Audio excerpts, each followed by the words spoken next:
जनमत जानने के लिए भेजा जाए, यही मेरा निवेदन है। डॉक्टर सुभाष गर्ग। धन्यवाद माननीय अध्यक्ष महोदय। आज हम इस बिल पर the Rajasthan land revenue amendment and validation bill 2025 पर सेलेक्ट कमेटी की जो रिपोर्ट है उसके साथ इस बिल पर विचार कर रहे हैं। और निश्चित रूप से रीको के द्वारा बिना अधिकारों के तहत, बिना नियमों के तहत जो कारगुजारियां कर दी गई उसको एक कानूनी जामा हम पहना रहे हैं, और वो भी सुप्रीम कोर्ट के निर्णय के दबाव में। विधिमान्यकरण विधेयक सुप्रीम कोर्ट ने जब 2023 में अपने एक निर्णय के द्वारा रीको की सारी चीजों को ये कह दिया कि रीको के अधिकार ही नहीं था, ये किस तरह से कर दिया, तो जो कारगुजारियां की गई किन लोगों ने की, कैसे हुई, मैं तो ये चाहता हूं, आपके माध्यम से माननीय मंत्री जी का ध्यान आकर्षित करना चाहता हूं, इसका एक आयोग बना दीजिए आप। और रीको ने जब से ये काम शुरू किया और अब तक कि किन किन लोगों के लैंड यूज चेंज किए गए, किन के डिवीजन किए गए, जिस पर्पज से किए गए, क्या बाद में उन पर इंडस्ट्रीज लग पाई, क्या कोई टाउनशिप डेवलप हुई, क्या कॉमर्शियल लैंड यूज चेंज हुआ, इसकी भी एक स्टडी करवा लेते तो अच्छा रहता। इस पूरे सदन को ये मालूम पड़ जाता कि कब कब किस किस वर्षों में रीको के द्वारा कितनी कितनी कारगुजारियां की गई।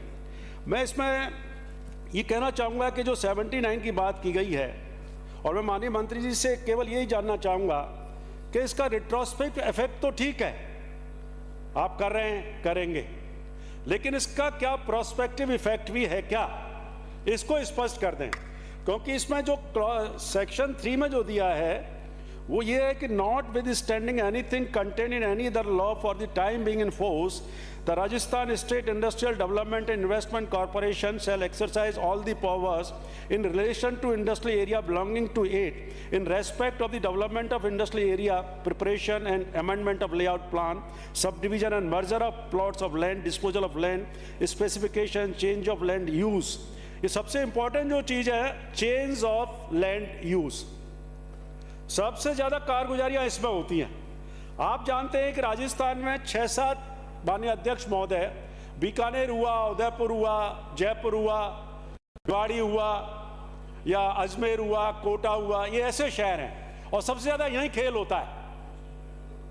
आज बीकेआई की बात करें, बीकेआई टाउनशिप में आ गया है, और इसके द्वारा जो सारे स्थानीय निकायों के अधिकार थे वो सारे अधिकार आप रीको के दिए हैं।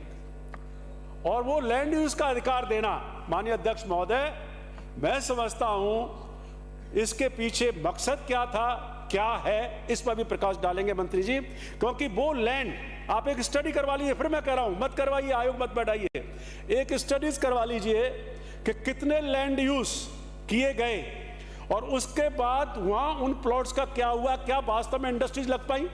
रीको को एक अधिकार तो है, केवल वो इंडस्ट्रियल पर्पस के लिए लैंड यूज चेंज कर सकती है, मान लीजिए, और सब डिवीजन भी करेगी। प्लॉट्स का बड़े बड़े प्लॉट्स होते हैं 20,000 मीटर के या 50,000 मीटर के, 1 लाख मीटर के, उनका अगर डिवीजन भी करती है तो इंडस्ट्रियल पर्पस के लिए तो कर सकती है।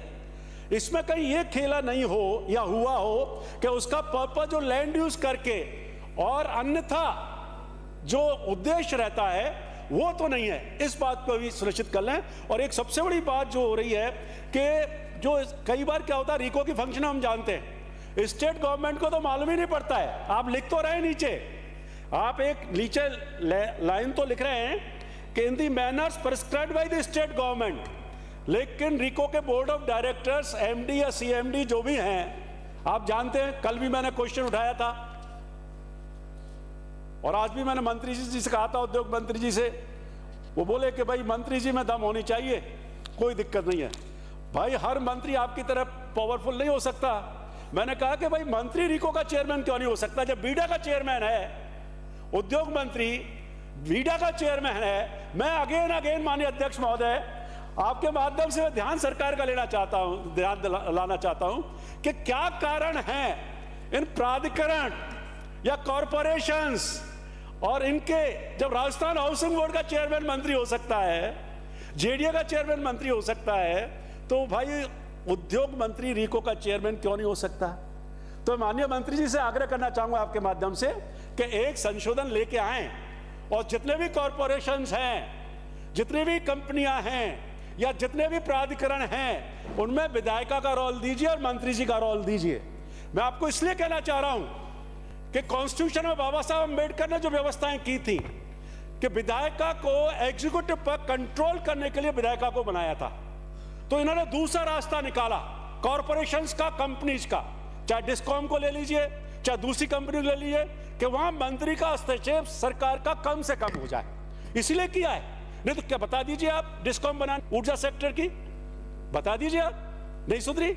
कॉर्पोरेशंस बना के बाद आपकी माली हालत सुधर गई कॉर्पोरेशंस की, वो अगेन व्हाइट एलिफेंट बन गए, गवर्नमेंट के एक्सचेकर पर गवर्नमेंट पर बर्डन डालते हैं और फिर गवर्नमेंट व्यवस्था करती है उसका ऋण चुकाने के लिए, उस बोझ को ढोने का काम करते हैं। पहले विभाग के रूप में बिजली विभाग काम कर रहा था, तब भी लॉसेज होते थे, आज तो उससे ज्यादा हो गए।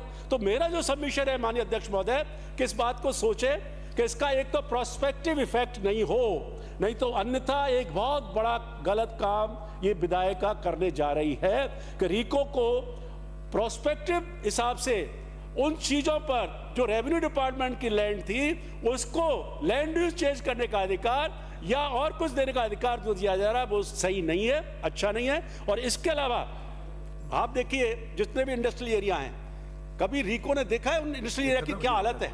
इन चीजों को तो ले आए क्योंकि ये बड़े बड़े इंडस्ट्रियल कॉर्पोरेट हाउसेस से रिलेटेड बिल है, उनकी कारगुजारियों को हमने सिद्ध कर रहे हैं, वो सही ठहरा रहे हैं। उन इंडस्ट्रियल एरिया का भरतपुर में जाइए, कब का इंडस्ट्रियल एरिया है और वहां ये हालत है, पानी की निकासी की व्यवस्था नहीं है, उनकी फैसिलिटीज, उनकी सड़कें आज भी वहां आप अगर वो देखेंगे वीडियो तो वहां जो ट्रैक्टर ट्रॉली गिर रहे हैं LC 38। मैं माननीय मंत्री जी का ध्यान दिलाना चाहूंगा कि LC 38 के सामने आज भी उस रीको पुराने इंडस्ट्रियल एरिया की हालत खराब है।